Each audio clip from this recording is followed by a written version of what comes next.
So today, it's my pleasure to be speaking with Tanguy van Overstraten, who is the partner, global head of privacy and data protection in the Brussels office of Linklaters. Tanguy, thank you very much for joining us today.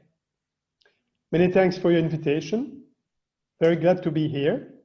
It's a pleasure to be speaking to you because, you know, we have a lot of challenges with regard to information sharing and the effectiveness of the financial crime regime and the potential conflict there is with data protection, interpretations of the legal regime, the supervisory regime, sometimes overcautious, which is preventing effectiveness in tackling financial crime. So there's an entrenched view that there is some kind of tension between the two sets of policy objectives, particularly in Europe, where both financial crime policy and data protection policy are such priorities. So it'd be great to just talk through for a moment, you know, your view, given the EU AML action plan, which places such an emphasis on information sharing and improving effectiveness in tackling financial crime and improving anti-money laundering standards. You know, what do you see as the most common challenges or uncertainties in EU member states in terms of information sharing between obliged entities with the goal of supporting AML outcomes? Well, thank you. Thank you for this question. Well, to answer this question, you really have to understand the roots of the legislation. The General Data Protection Regulation, the GDPR, protects the fundamental rights of both privacy and data protection that is stemming from the EU Charter, but these rights are not absolute. Rather, in many cases, the GDPR provides a flexible regime that allows data protection rights to be balanced against other important public interests. In particular, the GDPR expressly states that rights under the GDPR can be restricted in the framework of anti-money laundering activities. This is stemming from the preamble. Recital 19 actually refers to, first, the Police and Justice Directive that is covering matters falling outside the scope of the GDPR, but then it addresses matters within the GDPR scope, which enables member states to adopt specific provisions to adapt the GDPR application. And first, and that is the most obvious, it determines specific requirements for data processing by competent public authorities, but then it also restricts by law certain obligations of private bodies under the GDPR and the corresponding rights of individuals. And it says, and I quote, "where necessary and proportionate in a democratic society to safeguard specific important interests." This expressly applies, for instance, in the framework of anti-money laundering, they say it. More generally, the GDPR also considers the processing of personal data when it's legitimate to prevent fraud. This is a recital 47. So that's important to show on the side of the GDPR, but the fifth money laundering directive also states that the prevention of money laundering and terrorist financing activities should be considered to be a matter of public interest under the GDPR. That's the new Article 43. And that reflects the fact that money laundering and other misconducts are not victimless crimes. Indeed, money laundering, as you all know, facilitates modern slavery, the supply of illegal drugs, the support of terrorism. It put at risk the reliability, the integrity, the stability of the financial institutions, and in fact, the confidence in the financial system as a whole. The failure to address and eradicate this major issue directly impacts human beings due to, of course, bribery, corruption, as well as human trafficking. And this spreads over green crimes, so crimes against environmental, such as pollution, wildlife, animal welfare crimes. Based on that, it's also clear that effective anti-money laundering programs and enforcement rely on the sharing of accurate and detailed information, as you mentioned. So about individuals, about their connections, about potential risk issues. And it means, of course, that AML triggers personal data processing. And all this may sound quite reasonable and logical, but then the question is, of course, how does it come that there is a problem dealing with this? Well, the answer is twofold. First of all, the GDPR contains very tight restrictions on the processing of certain types of data, the so-called special categories of personal data. And this includes information about political opinions, the information on criminal offenses, which actually reflects the sensitivity of this information. There is a general right to process this information where authorized in law, but when it applies to AML activities, to anti-money laundering activities, it's not always very clear. And it can also vary between member states. This is in part due to the fact that different legal instruments are used. The GDPR is an EU regulation. It directly applies in all EU member states, while the directive on anti-money laundering is an instrument which requires transposition into national law and therefore creates more potential divergences. So when the law clearly states that processing of personal data is required, there should be no issue under the GDPR, because in fact the GDPR allows that obviously you have to comply with certain specific rules, certain specific laws. But the problem arises when further processing activities not specifically identified in the law are required to effectively fight against financial crimes. And this is often the case because often there's a need for sharing certain personal data that goes beyond what is foreseen in the law. And it's important, of course, to increase the effectiveness of AML initiatives. In such cases, the critical point is the lack of obvious legal basis to justify the processing. For non-special categories of personal data, for so-called normal data, it's possible to rely on the legitimate interest of the stakeholder engaging in AML, but it's then requiring a careful balancing exercise. Why? Because in fact, the law says, the GDPR says that the stakeholder must assess whether the benefits of processing outweigh the interests of the data subjects. That's an assessment that must be made, and the person, the stakeholder, must be able to demonstrate this, and this is part of the accountability obligations under the GDPR. So all this, in other words, must be documented. There is, however, no specific guidance on the sharing of personal data for the purpose of anti-money laundering to date.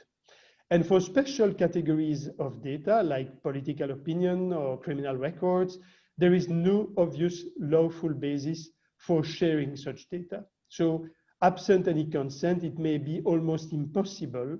And of course, those consent could be refused and could be very difficult to obtain in practice. So it's interesting to look at how the national member states have tried to in fact address this issue. And looking first at the UK, they have introduced a specific provision into the law. It's paragraph 12, Schedule 1 of the Data Protection Act of 2018, to allow a broad range of processing to support AML activities. This may sound efficient because it's a listing, it's clear, it's certain, but in any case, any processing that would be missing from that list, there would be then an issue of application because there's no room for interpretation anymore. In the other EU member states, and this is the case, for instance, in Belgium, the stakeholders have to rely on more general principles, which leave more uncertainty. It allows more flexibility, but of course, there is a margin of appreciation that is left to businesses, and it is more difficult for them to determine what is strictly required by law. That's the first point. The second point is that there is a broad range of processing needed as part of an AML program. And that includes the sharing of information both within the group of companies or with partners. That creates the AML database, relying on existing ones created by third parties, and ultimately exchanging information with law enforcement authorities. And the problem is that not all of these activities are strictly required by law. As a result, there are quite some difficult questions about which of these activities are allowed and which are not from a GDPR perspective.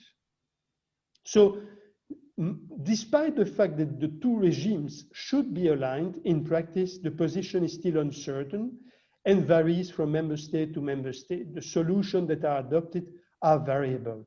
This is not only inefficient in itself, but it's also potentially compromising initiatives such as the sharing of information to prevent money laundering and similar crimes, which is of course not the outcome that we would like to have.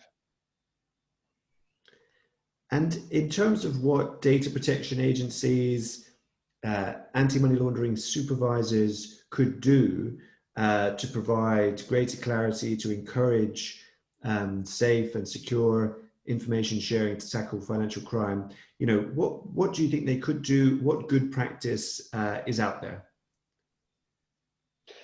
Well, the starting point we have to consider is that data protection regulators are very stretched.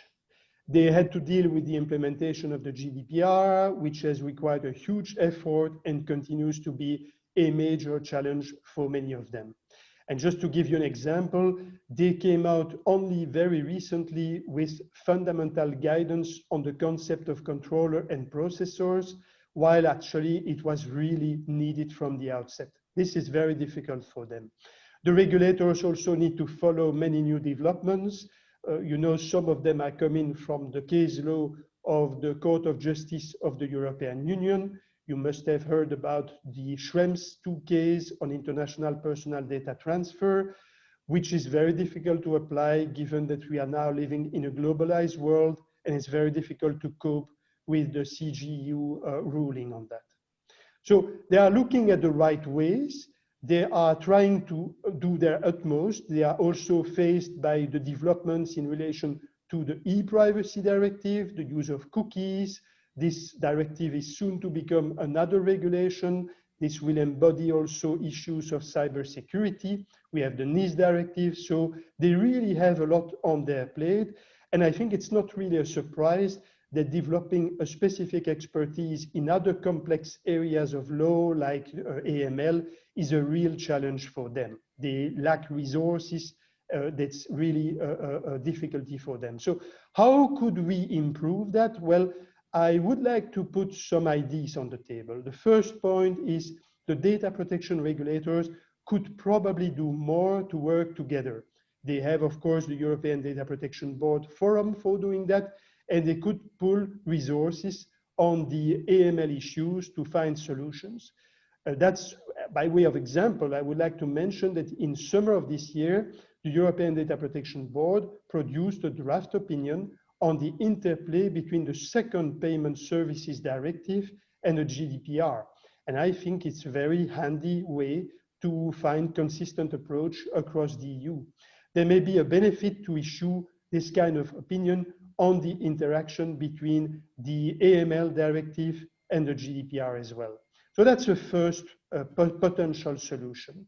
The second one, I think, is the data protection regulators would also benefit from working more closely with financial services regulators and law enforcement authorities so that they understand each other's challenges and requirements and start producing more consistent guidance.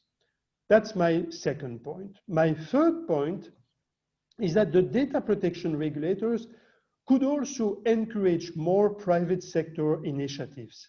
And that could be, for instance, the adoptions of codes of conduct for AML activities to clearly set out in more concrete terms how to comply with these regimes.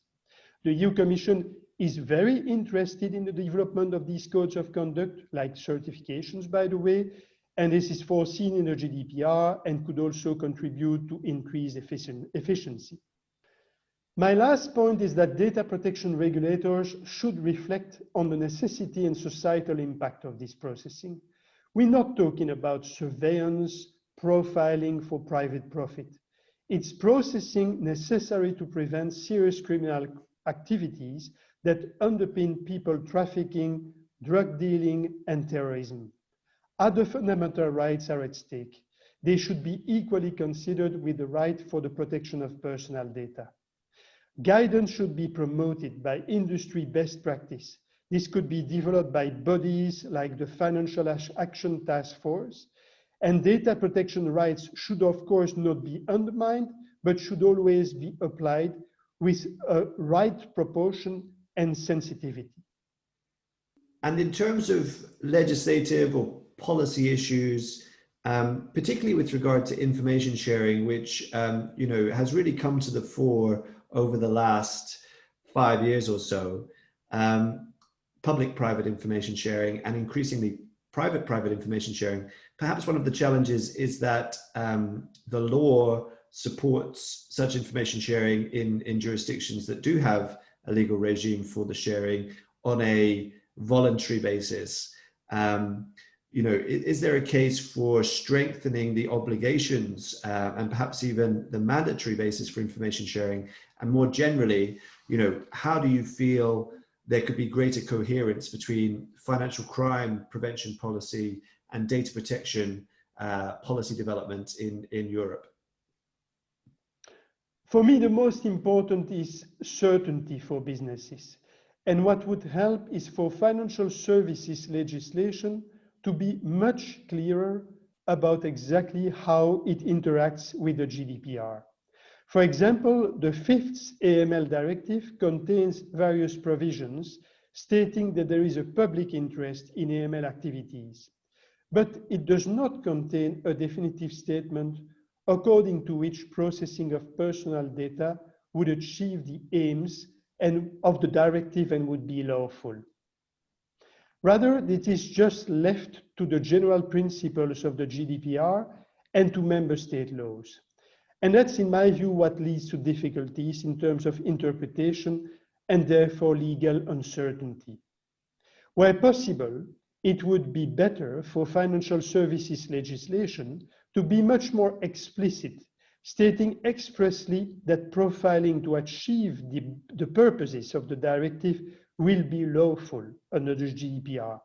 And it would be particularly the case when it involves sensitive types of data, like the political opinions or the criminal offenses I was referring to, which is, by the way, called the special categories of data under the GDPR. I think one example of EU legislation that does this is the Shareholder Rights Directive II, which was adopted in 2017, and which includes an express statement according to which personal data can be processed to achieve the purpose of that directive, and that the disclosure of information for that purpose is lawful. I think it would be much better if the law was clear on these points for AML purposes. This is, of course, not always easy, given that data protection is a fundamental right, which is protected under the EU Charter. Therefore, any law that would breach data protection rights could be held invalid by the European Court of Justice. But it would certainly help to clarify the law, and if there are really conflicts between the GDPR and financial services law, it would ensure to properly address them by the legislator rather than leaving the responsibility to make the necessary judgment calls to the private sector. Tanguy, that is really, really helpful. Obviously, this is a topic which we could spend, many hours talking about, and I'm not sure we would have the budget for your time to do so, but thank you very much for talking us through those current legal issues, those challenges, and also some of the ways forward that data protection and financial crime supervisors could consider, as well as policymakers in terms of legal reform. So thank you very much for your time today, Tanguy. Thank you very much also for inviting me, and I hope our discussion will be helpful going forward. Thank you.